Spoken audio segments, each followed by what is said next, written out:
জনাব মনিরুল ইসলামের এই দাবি সত্য কি মিথ্যে আমাদের জানা নেই। যেহেতু তিনি ভারতে অবস্থান করছেন বলে আমরা জানতে পেরেছি, ভারতীয় কর্তৃপক্ষের উচিত মনিরুল ইসলামের কাছ থেকে এই বিষয়ে সঠিক তথ্য গ্রহণ করা, সঠিক তথ্য নেয়া। বিষয় হলো যে জাতিসংঘের এই ঘোষণার পর কেন হঠাৎ করে মনিরুল ইসলাম এমন তথ্য দিলেন। এই তথ্য তিনি তো দিয়েছেন নিশ্চিতভাবেই জেনে শুনে। এখন তিনি সেটা কি বাংলাদেশে আল কায়দা আছে এটা প্রমাণ করার জন্য দিলেন, নাকি শেখ হাসিনাকে ফাঁসাতে দিলেন?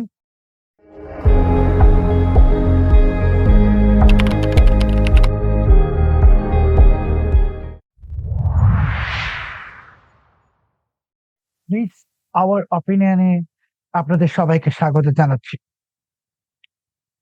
আন্তর্জাতিক নিষেধাজ্ঞার ঝুঁকিতে বাংলাদেশ। প্রিয় দর্শক, আপনারা সবাই জানেন জাতিসংঘের নিরাপত্তা পরিষদ একটি সাবধান বাণী শুনিয়ে বলেছে যে আন্তর্জাতিক জঙ্গি গোষ্ঠী আল কায়দা বাংলাদেশে ঘাঁটি গাড়ছে। এই ঘোষণার কয়েকদিন পর স্বরাষ্ট্রমন্ত্রী জনাব সালাউদ্দিন আহমেদ গণমাধ্যমকে বলেছেন যে জাতিসংঘের ওই বক্তব্য অনুমান নির্ভর, এবং তিনি এটাও বলেছেন বাংলাদেশ সরকার ওই বক্তব্যকে আমলে নিচ্ছে না। তার ঠিক কয়েক ঘন্টার মধ্যেই ঢাকার অদূরে ড্যামরা এলাকা থেকে দুজন জঙ্গিকে পুলিশ আটক করেছে, শক্তিশালী পেটো বোমা সহ। এবং পুলিশ এটা বলেছে যে এই দুইজন জঙ্গি দাওয়াতুল ইসলামের সদস্য। দাওয়াতুল ইসলামটা কি সেটা একটু ব্যাখ্যা করার জন্য আমরা আমাদের পত্রিকার আর্কাইভে যে তথ্য আছে সেটা আপনাদের পড়ে শোনাচ্ছি। আমাদের আর্কাইভের তথ্য মতে দাওয়াতুল ইসলাম হলো আন্তর্জাতিক জঙ্গি গোষ্ঠী আল কায়দার ভারত উপমহাদেশীয় শাখা আকিস এর স্থানীয় প্রতিনিধি। এবং এই দাওয়াতুল ইসলাম হচ্ছে আনসার আল ইসলাম নামের যে আরেকটি জঙ্গি সংগঠন আছে, সেই জঙ্গি সংগঠনের গোপন বা গুপ্ত ফ্রন্ট। তার মানে কি দাঁড়ালো? যে দাওয়াতুল ইসলামের সাথে আল কায়দার যোগাযোগ আছে, আল কায়দার সাথে তাহলে আনসার আল ইসলামেরও যোগাযোগ আছে। এই বিতর্ক যখন চলছে বাংলাদেশে আল কায়দা আছে কি নেই, তখনই একটি ইউটিউব চ্যানেলে সাক্ষাৎকার দিয়ে আওয়ামী লীগ শাসন আমলের একজন প্রভাবশালী পুলিশ কর্মকর্তা জনাব মনিরুল ইসলাম বলেছেন 2014 সাল থেকেই বাংলাদেশে আল কায়দা আছে এবং বিষয়টা তৎকালীন প্রধানমন্ত্রী শেখ হাসিনা জানতেন।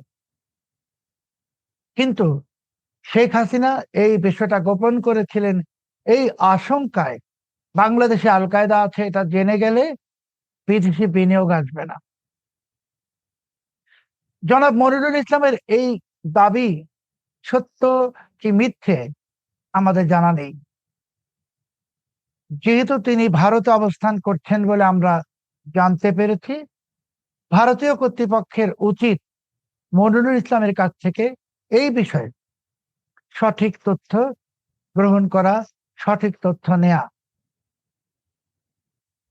বিষয় হলো যে জাতিসংঘের এই ঘোষণার পর কেন হঠাৎ করে মনিরুল ইসলাম এমন তথ্য দিলেন। এই তথ্য তিনি তো দিয়েছেন নিশ্চিতভাবেই জেনে শুনে। এখন তিনি সেটা কি বাংলাদেশে আল কায়দা আছে এটা প্রমাণ করার জন্য দিলেন, নাকি শেখ হাসিনাকে ফাঁসাতে দিলেন, সেটা আমরা জানি না। জাতিসংঘ 2018 সালেও জাতিসংঘের এই নিরাপত্তা পরিষদে 2018 সালে বলেছিল বাংলাদেশে আল কায়দা আছে। এরপর বিষয়টা নিয়ে আর কোনো কিছু তারা বলেনি। এখন 2026 সালে এসে জাতিসংঘ আবার বলেছে বাংলাদেশে আল কায়দা প্রবেশ করছে। আমাদের পত্রিকায় আমরা লিখেছি যে বাংলাদেশে দাওয়াতুল ইসলাম প্রবেশ করেছে, কিন্তু তখন তৎকালীন সরকার আমাদের কথাটাকে আমলে নেয়নি।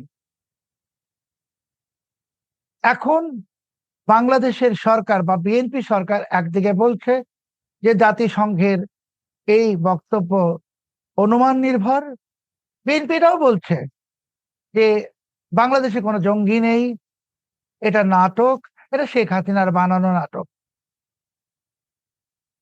কিন্তু আমরা তো দেখছি গত কয়েক সপ্তাহ ধরে ক্রমাগত দেশের বিভিন্ন জায়গায় pipe bomb, pressure cooker bomb এবং এখন টেটো বোমা উদ্ধার হলো।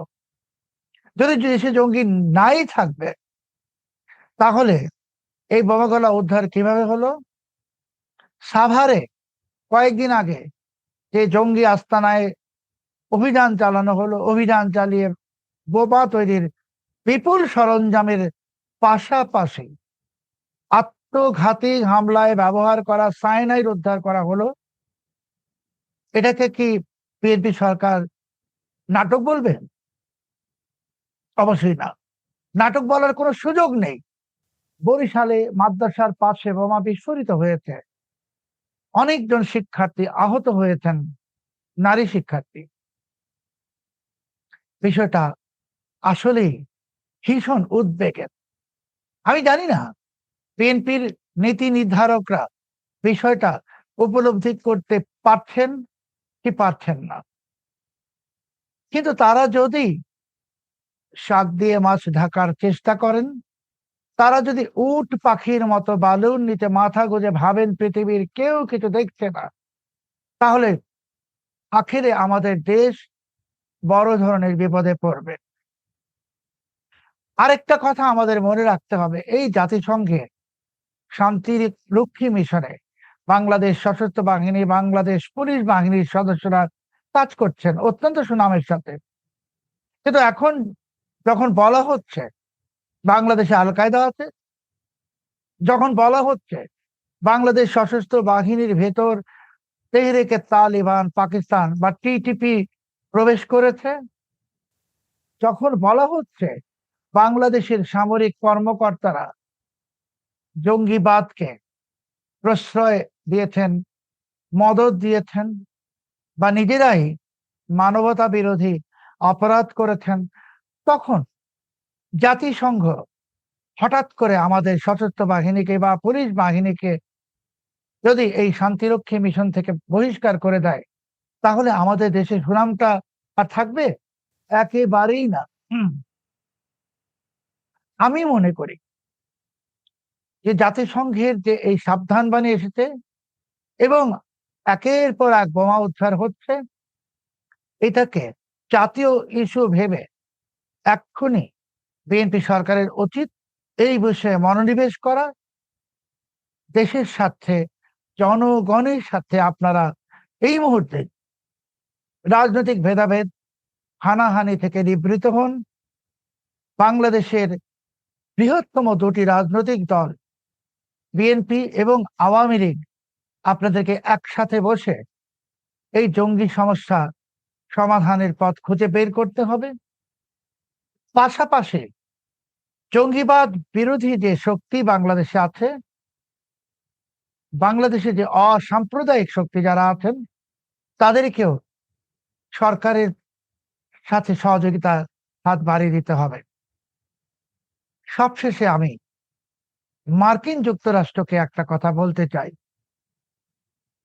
2024 সালে যে অভ্যুত্থান ঘটিয়ে আপনারা একটি সরকারের পতন ঘটালেন, এরপর আপনারা হয়তো ভাবছেন বাংলাদেশ আপনাদের মুঠোয় চলে গেছে। বাস্তবে তো তা নয়।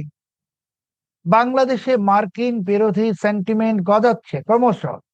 আমি নিজে দেখেছি সামাজিক যোগাযোগ মাধ্যমে কিছু বিতর্কিত ইসলামী লোকজন তারা প্রকাশ্যে বলছে যে তারা আল কায়দার সমর্থক। তারা বলছে যে আল কায়দা একটি জিহাদি সংগঠন। তারা বলছে যে মার্কিন যুক্তরাষ্ট্রের বিরুদ্ধে যদি একটা কুকুরও দাঁড়ায় তারা তাদের পক্ষে। তার মানে কি দাঁড়াচ্ছে ভয়ঙ্কর পরিস্থিতি?